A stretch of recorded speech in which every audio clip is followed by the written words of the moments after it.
اللهم صل على محمد وعلى آل محمد كما صليت على إبراهيم وعلى آل إبراهيم إنك حميد مجيد.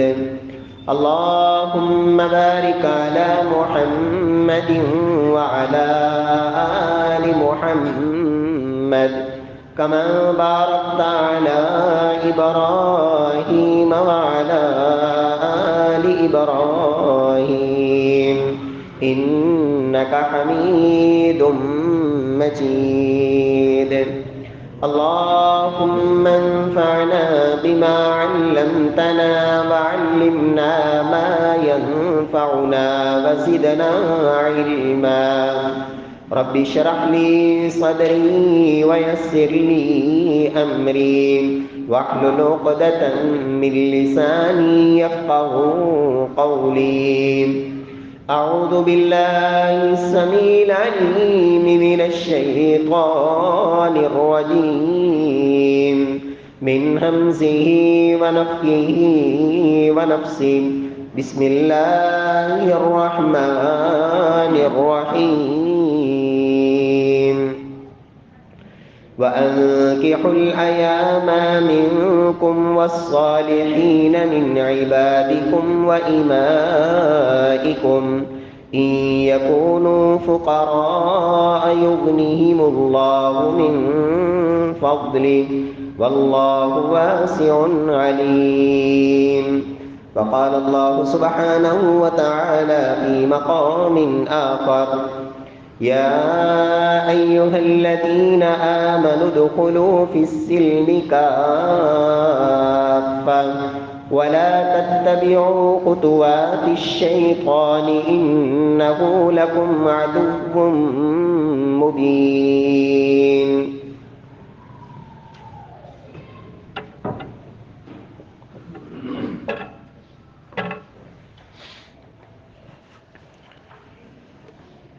معزز سامعین کرام، محترم بھائیوں، بزرگوں، دوستوں، معززات ماؤں اور بہنوں، اسلام ایک ایسا مذہب ہے دنیا میں کہ جس نے انسان کو زندگی گزارنے کا ہر پہلو،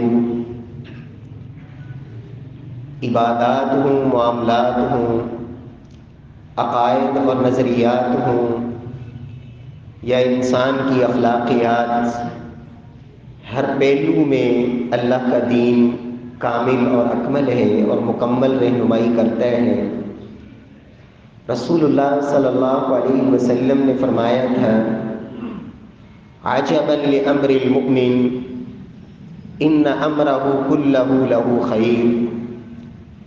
فرمایا مومن کا معاملہ بھی بڑا عجیب ہے، اس کے ہر کام میں ہی، ہر معاملے میں ہی اللہ نے خیر اور بھلائی رکھی ہے۔ ان اصابتہ سراء فشکر فکان خیرا لہ۔ اگر بندہ مومن کو اللہ سبحانہ و تعالیٰ کوئی خوشی نصیب فرماتے ہیں تو یہ ایمان والا فوراً اپنے رب کی طرف رجوع کرتا ہے اور اللہ کا شکر بجا لاتا ہے، تو یہ خوشی فکان خیر اللہ، یہ اس کے لیے خیر، بھلائی اور برکت کا باعث ہوتی ہے۔ وَإِنْ أَصَابَتْهُ ضَرَّاءُ فَصَبَرَ فَكَانَ خَيْرًا لَهُ۔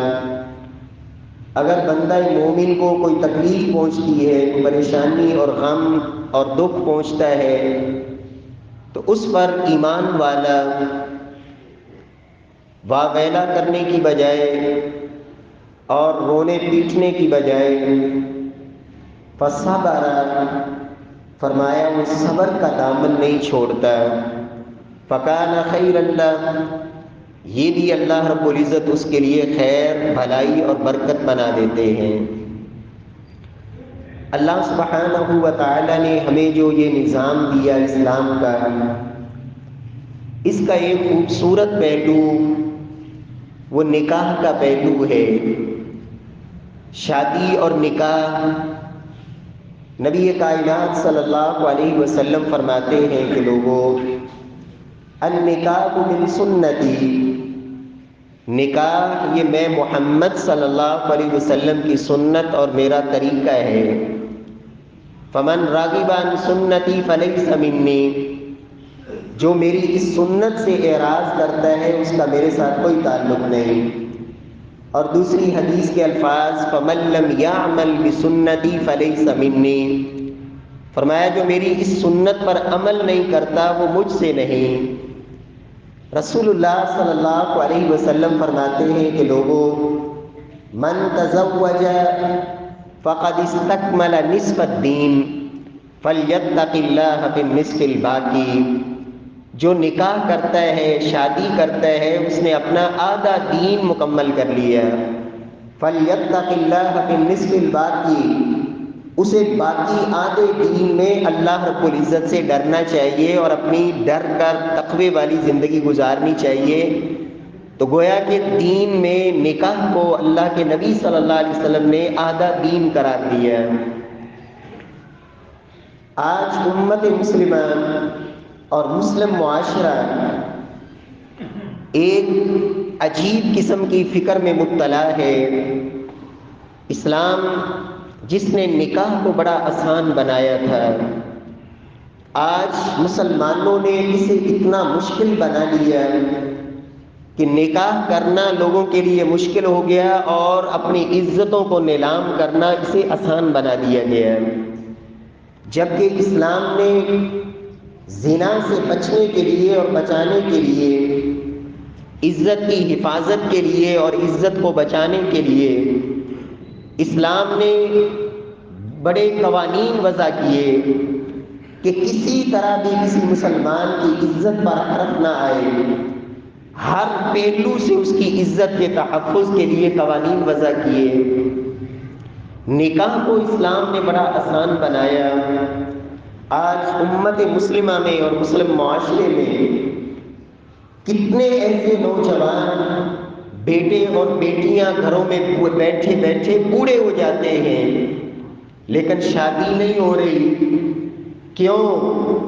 دنیا کے اندر جو ہم نے ایک اپنے دماغ کے اندر جو چیزیں بٹھا لی، جن میں ایک بیماری یہ بھی ہے کہ ابھی تو لڑکا کچھ کماتا نہیں ہے، ابھی تو وہ اپنے پاؤں پہ کھڑا ہونے والا نہیں ہے، ابھی تو اپنے آپ کو سنبھالنے والا نہیں ہے۔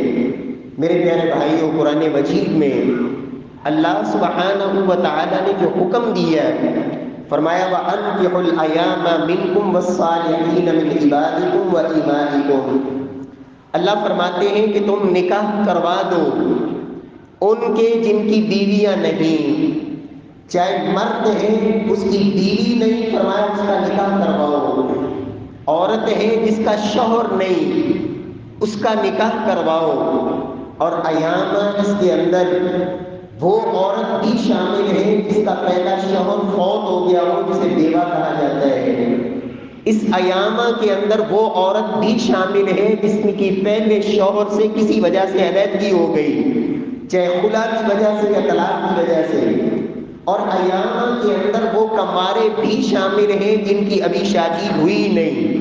فرمایا انکحوا الایام منکم والصالحین من عبادکم وامائکم، فرمایا صرف آزاد ہی نہیں بلکہ تمہارے غلاموں میں، تمہاری لونڈیوں میں جو عزت دار ہیں، عفت اور پاک دامنی والے غلام ہیں، فرمایا اپنے ان غلاموں کی بھی شادیاں کر دو، ان عزت دار اور عفت کی حفاظت کرنے والی لونڈیاں ان کے بھی نکاح کرواؤ۔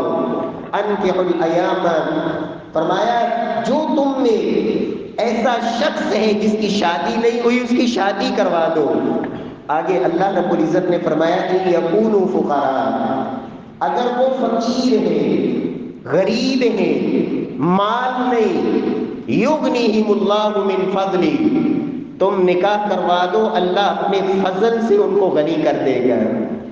ان یکونوا فقراء، میرے رب نے یہ نہیں کہا کہ پہلے فقراء اغنیاء بنے، مالدار بنے، صاحب حیثیت بنے، پھر ان کی شادی کرنا۔ فرمایا ان یکونوا فقراء یغنیہم اللہ من فضلہ، اس لیے کہ رزق کے خزانے کس کے پاس ہیں؟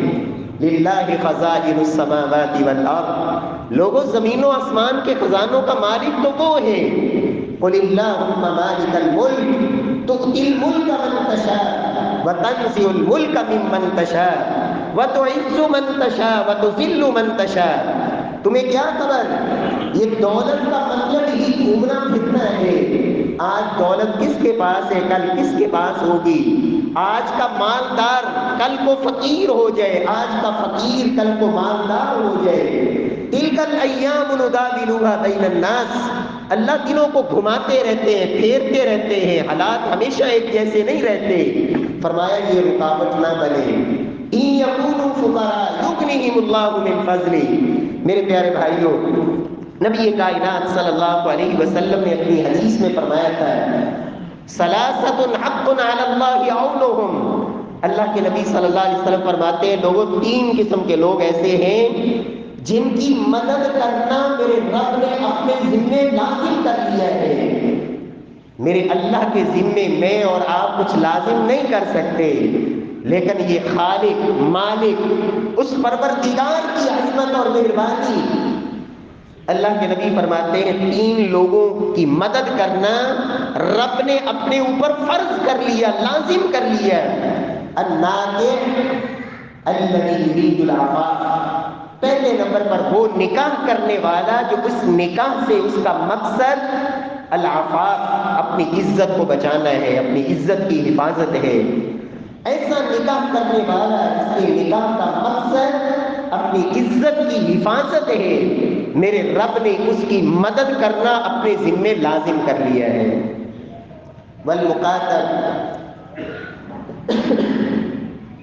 والمکاتب الذی یرید الاداء، فرمایا ایسا غلام جو اپنے آقا سے اپنی آزادی کے لیے معاہدہ کر چکا ہے کہ اتنی قیمت اگر میں اپنی ادا کر دوں تو آپ مجھے آزاد کر دینا، مالک کہتا ہے ٹھیک ہے آپ اپنی قیمت مجھے دے دیں، آپ آزاد ہیں۔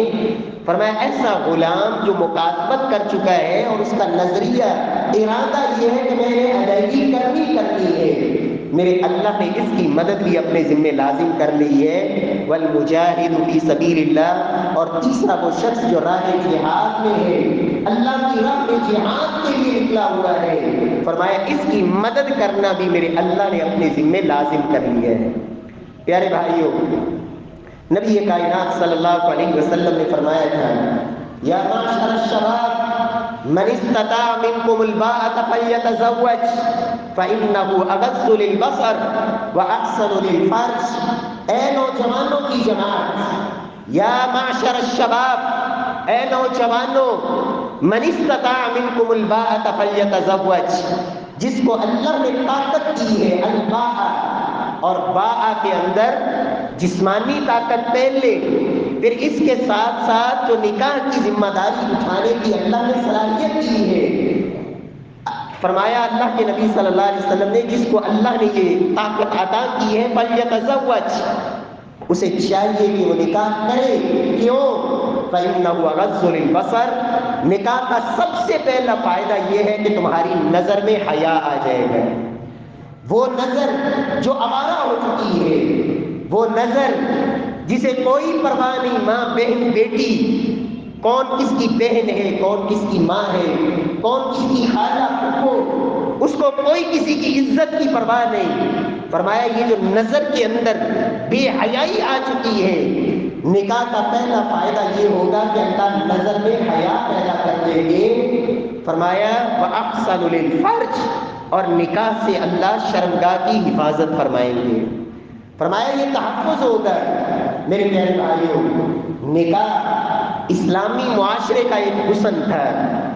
آج مغربی کلچر اور مغربی معاشرہ، اس کے دل دادا، ان کی فکریں سوچیں وہی آزادی، مادر پدر آزادی کہ کوئی پرواہ نہیں کہ جی اپنے آپ کو کیوں باندھنا ہے ایک ہی عورت کے ساتھ، اس کا محتاج کیوں ہونا ہے، آزادی کی زندگی جیو، مرضی کی زندگی گزارو۔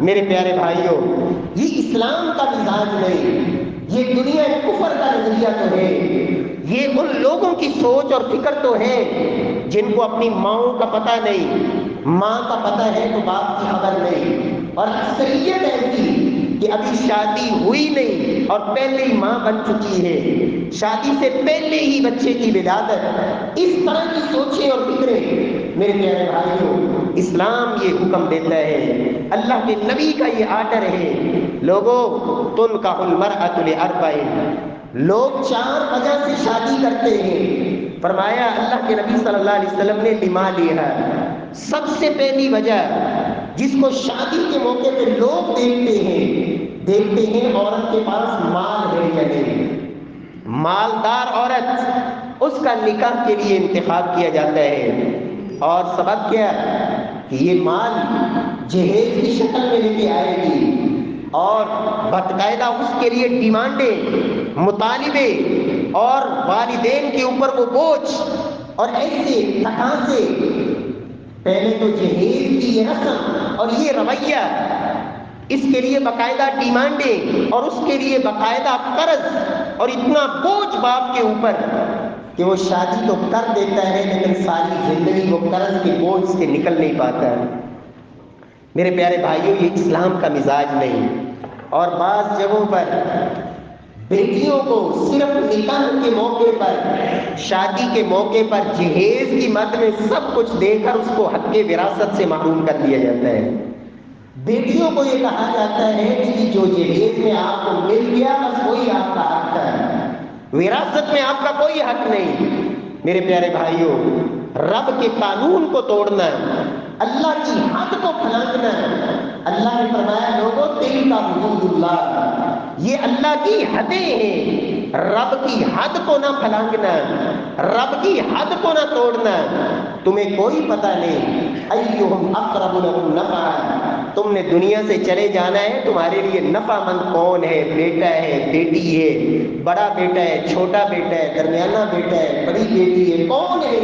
ایہم اقرب لکم نفعا، اللہ کی بارگاہ میں تمہیں زیادہ نفع پہنچانے والا کون ہے تم نہیں جانتے، اس لیے رب کے نظام کو نہ توڑو، رب کے قوانین کو نہ توڑو۔ اللہ کے نبی فرماتے ہیں لوگ نکاح کرتے ہیں مال کی وجہ سے، تنکح المرأۃ لمالها، فرمایا یا پھر لحسبها، خاندان کی وجہ سے، برادری کی وجہ سے، کہ جی ہمارے خاندان سے ہونا چاہیے، ہماری برادری سے ہونا چاہیے۔ اور میرے پیارے بھائیوں، میرے رب نے فرمایا انا خلقناکم من ذکر و انثی، لوگوں یہ سب کے سب تم ایک آدم اور حوا کی اولاد ہو، وجعلناکم شعوبا وقبائل لتعارفوا، یہ تو کنبے قبیلے برادریاں بنائی ہیں صرف ایک مقصد، مقصد وحید لتعارفوا، تاکہ جان پہچان ہو جائے، صرف یہ مقصد۔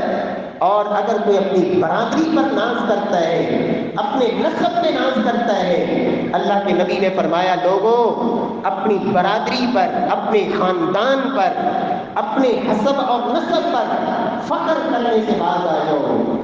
لوگوں کوئی اللہ کے ہاں اس حسب و نسب کی وجہ سے معزز نہیں ہو سکتا۔ ان اکرمکم عند اللہ اتقاکم، رب کے ہاں عزت کا معیار وہ تقویٰ ہے۔ دل میں ڈر اللہ کا کس کے زیادہ ہے، رب کے ہاں عزت والا بھی وہی ہے۔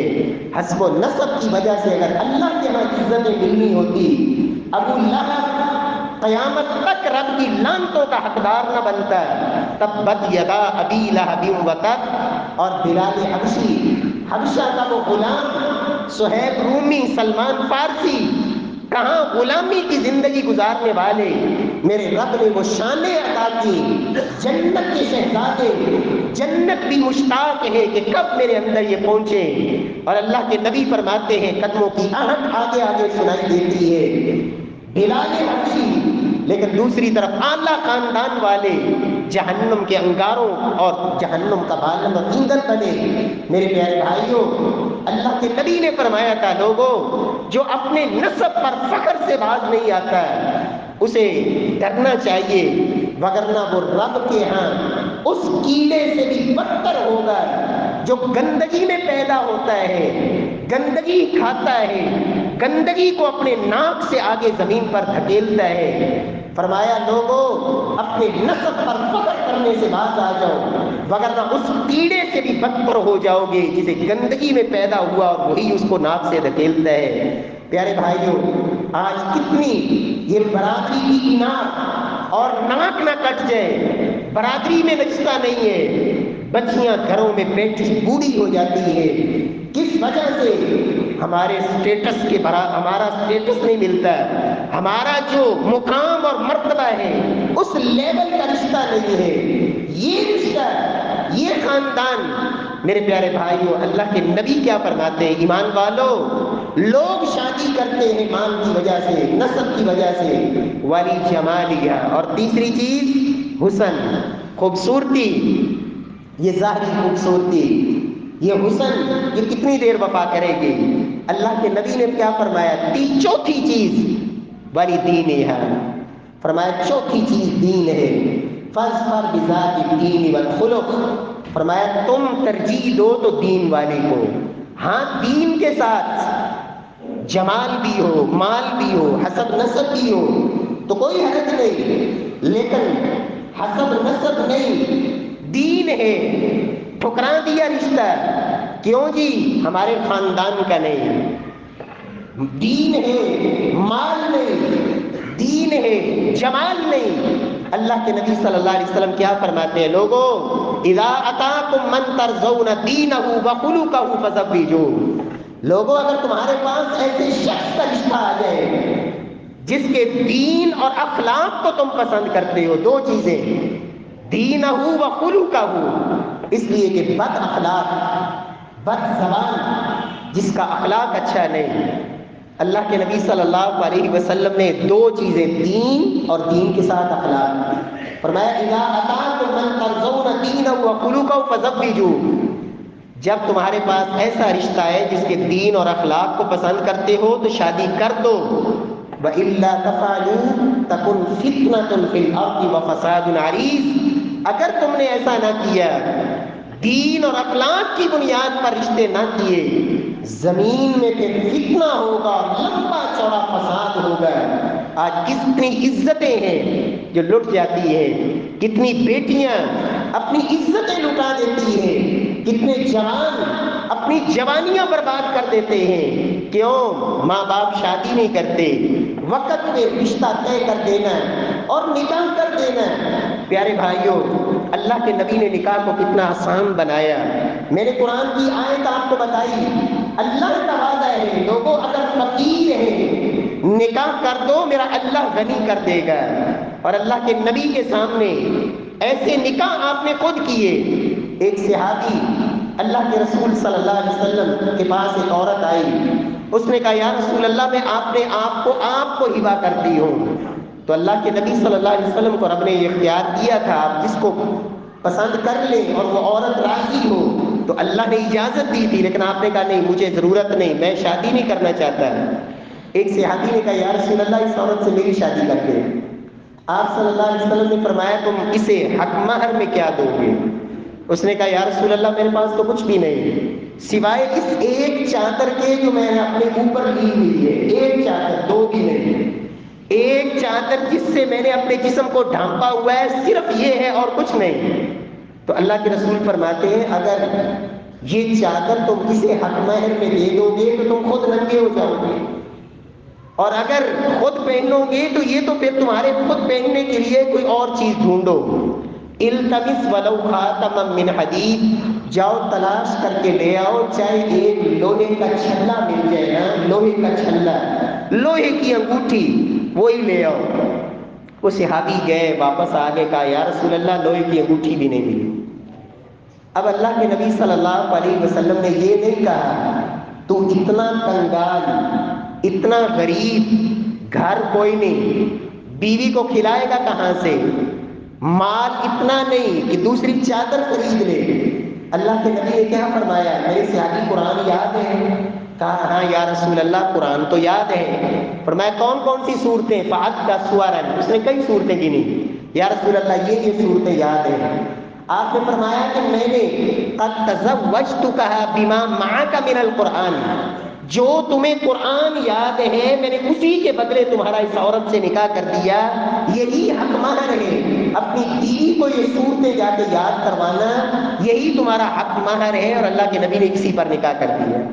میرے پیارے بھائیوں، اس لیے یہ بت دماغ سے نکالے کہ برات، نکاح، شادی حال، گاڑیاں، ولیمے، کھانے، طرح طرح کے رنگ برنگے اور پتہ نہیں کیا کچھ، یہ وہ شیطانی چال ہے جس نے مسلمان کو نکاح سے دور کیا اور بدکاری کی طرف مائل کیا، زناکاری کی طرف مائل کیا۔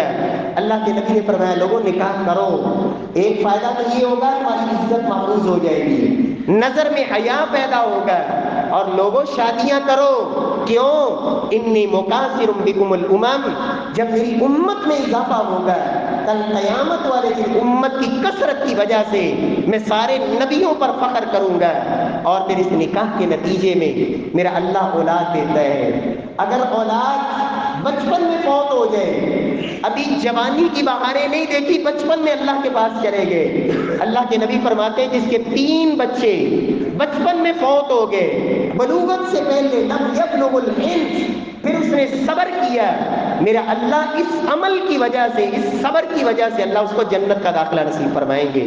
اور اگر یہ بچے زندہ رہے، فرمایا بڑھاپے میں ان کی جنت اللہ نے تمہارے قدموں میں رکھ دی، ماں کے قدموں میں بیٹوں کی جنت، باپ کو رب نے جنت کا دروازہ بنا دیا۔ بڑھاپے میں یہ اولاد سہارا بنتی ہے اور اس انداز میں سنبھالتی ہے کہ دنیا کا کوئی ادارہ، آج لوگ سمجھتے ہیں بوڑھوں کو اولڈ ہوم میں جمع کرواؤ، جان چھڑاؤ، وہ جو مرضی دے لیں، جو محبت، جو احترام اور جو خدمت اور جو بول ایک نیک اولاد کے ماں باپ کو سکون دے سکتے ہیں اور ان کی آخری زندگی کے ایام اس کو پرسکون بنا سکتے ہیں، دنیا کا کوئی ایسا محکمہ، کوئی ادارہ ان کو زندگی کے اس موڑ پر ان کا اس انداز میں سہارا نہیں بن سکتا۔ پھر اگر انسان دنیا سے چلا جائے اور یہ نیک اولاد پیچھے چھوڑ جائے، نیکی کے سلسلے رک جاتے ہیں، لیکن اگر اولاد نیک ہے، جب تک یہ اولاد زندہ ہے، عمل کر رہی ہے، ماں باپ کی نیکیوں کا وہ بینک کھلا ہوا ہے اور اللہ نے وہ سلسلہ نیکیوں کا جاری کیا ہوا ہے۔ پیارے بھائیوں، رب العالمین ہم سب کو توفیق دے کہ نکاح کو آسان بنائے، نکاح کے راستے میں جو شیطانی رکاوٹیں ہیں ان کو دور کریں۔ نکاح کے انتخاب کے موقع پر ہمارے معاشرے میں یہاں ایک بگاڑ، بعض خاندانوں میں ماں باپ ان کو اس قدر اپنے آپ پر وہ بھروسہ بھی ہوتا ہے اور اس کے ساتھ ساتھ ان کو اس سے بڑھ کر اپنی انعام کا مسئلہ ہوتا ہے کہ بیٹا ہے یا بیٹی ہے، جہاں ہمارا دل چاہے گا وہاں رشتہ کریں گے۔ یہ بیٹی بیٹیاں ان سے کیا پوچھنا ہے، ہماری مرضی۔ تو بیٹے یا بیٹیوں کی اجازت یا ان کی رضامندی، ان کی خوشنودی کے بغیر جبری طور پر ماں باپ کا نکاح کرنا اسلام اس کی اجازت نہیں دیتا ہے۔ اللہ کے نبی صلی اللہ علیہ وسلم نے کیا حکم دیا، صحیح بخاری کی روایت، ایک عورت نے کہا تھا یا رسول اللہ میرے باپ نے میرا نکاح کر دیا، فکرہتُ، میں ناپسند کرتی ہوں۔ اللہ کے نبی صلی اللہ علیہ وسلم نے اس کیے ہوئے نکاح کو رد کر دیا۔ ایک جوان لڑکی اللہ کے نبی کے پاس آئی، مسند احمد کی روایت، یا رسول اللہ میرے باپ نے جبری طور پر میرا نکاح کر دیا، وَإِنِّي كَارِهَةٌ، میں اس کو ناپسند کرتی ہوں۔ اللہ کے نبی صلی اللہ علیہ وسلم نے اس کے نکاح کو بھی مردود کر دیا۔ فرمایا اگر بیوہ ہے، اگر عورت اس کا شوہر فوت ہو چکا ہے، بیوہ ہو چکی ہے، اس کا نکاح کرنے سے پہلے اس بچی سے باقاعدہ مشورہ لیا جائے گا اور اس سے اجازت لی جائے گی، اور اس کا بول کر اجازت دینا یہ اس کا حق ہے۔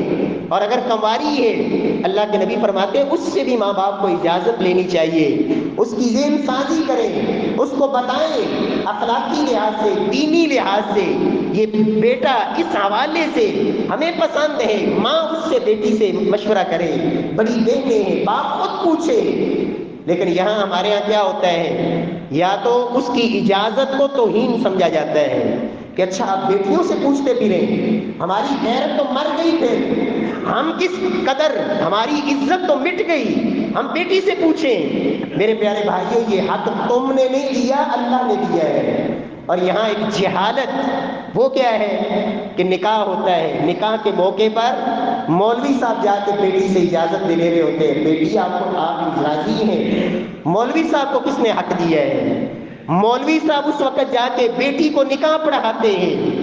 محمد مصطفیٰ نے ساری زندگی نکاح کی ہے، کسی عورت کو جا کے اللہ کے نبی نے نکاح نہیں پڑھایا۔ نہ نکاح کے موقع پر بچی سے اجازت لینا، اور اگر تو آپ نے پہلے اجازت لی ہے رشتہ طے کرنے سے پہلے، تو پھر اس موقع پر اجازت لینے کا مقصد ہی کوئی نہیں، فوت ہو گیا مقصد۔ اور اگر آپ نے پہلے اس بچی سے اجازت نہیں لی، اب اجازت لے رہے ہیں، اب اس موقع پر اگر وہ بچی انکار کر دے، سارے خاندان آئے ہوئے ہیں، باراتیں آئی ہوئی ہیں، اس موقع پر اگر بچی سے اجازت پہلے نہیں لی گئی پھر لی گئی، اس نے انکار کر دیا، اس سے بڑا والدین کے اوپر صدمہ اور کیا ہوگا؟ اور اگر وہ نہ چاہتے ہوئے اس موقع پر سمجھتی ہے کہ اب کیا کروں گا، نہ چاہتے ہوئے وہ خاموش ہے، یہ آپ نے اس کے اوپر ظلم کیا، جس ظلم کی میرے رب نے اجازت نہیں دی، اس لیے رشتہ طے کرتے وقت اس کی اجازت۔ اور دوسری طرف ایک انتہا اور ہے ہمارے معاشرے میں کہ مادر پدر آزادی، اس سوچ اور فکر کی وجہ سے ماں کی رضامندی نہیں، باپ کی خوشنودی اور اس کی دعائیں شامل نہیں، بیٹی مرضی سے اپنا آشنا اس کو منتخب کیا اور بھاگی گھر سے اور جا کے نکاح کر دیا۔ اللہ کے نبی فرماتے ہیں لا نکاح الا بولی، لوگوں وہ نکاح ہی نہیں جس میں باپ کی دعائیں شامل نہیں، جس میں ولی کی اجازت نہیں۔ لا نکاح الا بولی، دنیا کی ہزار عدالت تمہیں سرٹیفکیٹ جاری کرے کہ تم اس کی بیوی ہو، وہ تمہارا شوہر ہے، اللہ کے نبی فرما رہے ہیں ایما امرات نکحت نفسها بغیر اذن ولیھا فنکاحها باطل باطل باطل، فرمایا جو کوئی عورت خود اپنی مرضی سے جا کے اپنا نکاح کر لیتی ہے، اللہ کے نبی ایک دفعہ کہہ دیں کہ وہ نکاح باطل ہے، دنیا کی ساری طاقتیں مل کے بھی اس کو نکاح کو صحیح نہیں کہہ سکتی۔ اللہ کے نبی نے 3 دفعہ کہا فَنِكَاحُهَا بَاطِلٌ بَاطِلٌ بَاطِلٌ، فرمایا وہ نکاح باطل ہے باطل ہے باطل ہے۔ اور سیدہ عائشہ فرماتی تھی، فرمایا وہ بدکارہ عورت ہے جو خود اپنی مرضی سے نکاح کر لیتی ہے، وہ پاک دامن اور عظمت عزت و عصمت والی عورت نہیں ہو سکتی، وہ حیادار نہیں۔ یہ اسلام کا ایک نظام ہے اعتدال کہ بچی اور بچہ اس کی رضامندی بھی شامل ہو، لیکن بچی اس کے نکاح میں ولی کی اجازت یہ شرط ہے۔ جس طرح گواہوں کے بغیر نکاح نہیں ہوتا، اس طرح ولی کی اجازت کے بغیر نکاح نہیں ہوتا۔ اللہ رب العزت توفیق نصیب فرمائے۔ ائمہ محدثین آپ کتب حدیث اٹھا کے دیکھیں، بھری پڑی ہے حدیث کی کتابیں ایسے ابواب اور تبویب سے، کئی احادیث موجود ہیں، اللہ رب العزت ہدایت نصیب فرمائے۔ اسی طرح ایک اور مسئلہ، اب مہر کی باری آتی ہے، یہاں پھر 2 انتہائیں ہمارے معاشرے میں، ایک طرف شرعی حق مہر کا نام دے کر بچی پہ ظلم کیا جاتا ہے، جی حق مہر ہم نے شرعی دینا ہے، یہ شرعی حق مہر کتنا ہے؟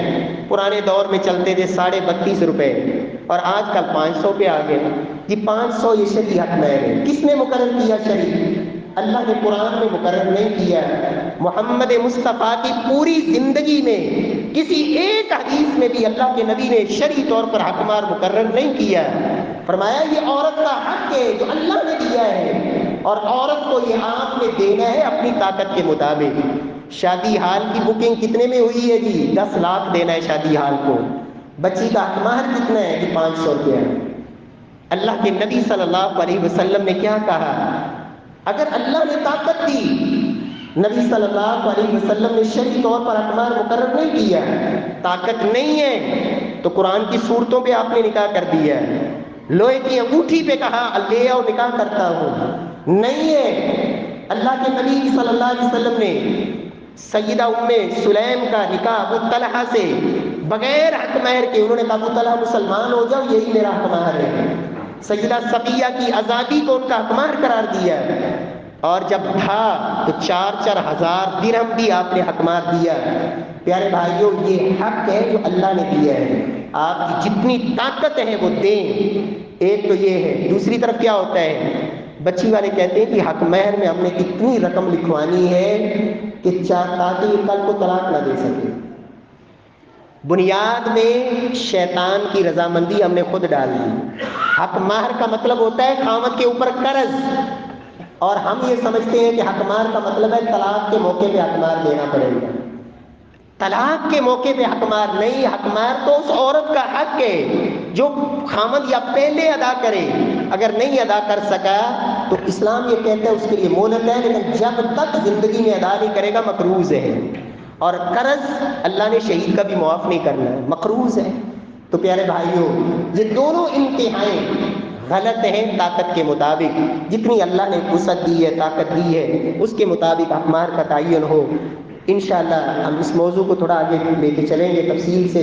اللہ رب العزت سے دعا ہے، اللہ رب العزت ہمیں نکاح کے انتخاب میں نیک بیوی کے انتخاب کی اللہ توفیق دے، اور دین کی بنیاد پہ اللہ ہمیں رشتے کرنے کی توفیق دے، تاکہ گھروں کے اندر نیک اولاد کی صحیح تربیت ہو اور گھروں کا دینی اور اسلامی ماحول ہو۔ اللہ رب العزت پھر ہی ایسی امت کو بھی لیڈر دیتے ہیں۔ ان ماؤں کی زندگیوں کو پڑھیں جن کا بیٹا احمد بن حنبل بنا، جس ماں کا بیٹا محمد بن ادریس الشافعی بنا، جس ماں کا بیٹا عمر بن عبدالعزیز بنا۔ ان ماؤں کی حیات زندگی اور ان کی حیات کو پڑھیں تو معلوم ہوتا ہے جب رشتے دین کی بنیاد پہ ہوتے ہیں تو پھر اللہ امت کی قیادت کرنے والے اللہ ایسے لیڈر بھی پیدا کرتے ہیں۔ اللہ رب العزت سے دعا ہے کہ خالق ارض و سما جو گھروں میں ایسی نوجوان بہنیں بیٹیاں موجود ہیں اور ان کے والدین جو رشتوں کے حوالے سے پریشان ہیں، اللہ ان کو نیک اور صالح داماد بھی نصیب فرمائے، اور جو ماں باپ اپنے بیٹوں کے حوالے سے پریشان ہیں اللہ ان کو نیک بہو اور نیک بیٹیاں اللہ نصیب فرمائے۔ واقول قولی ھذا وآخر دعوانا الحمدللہ۔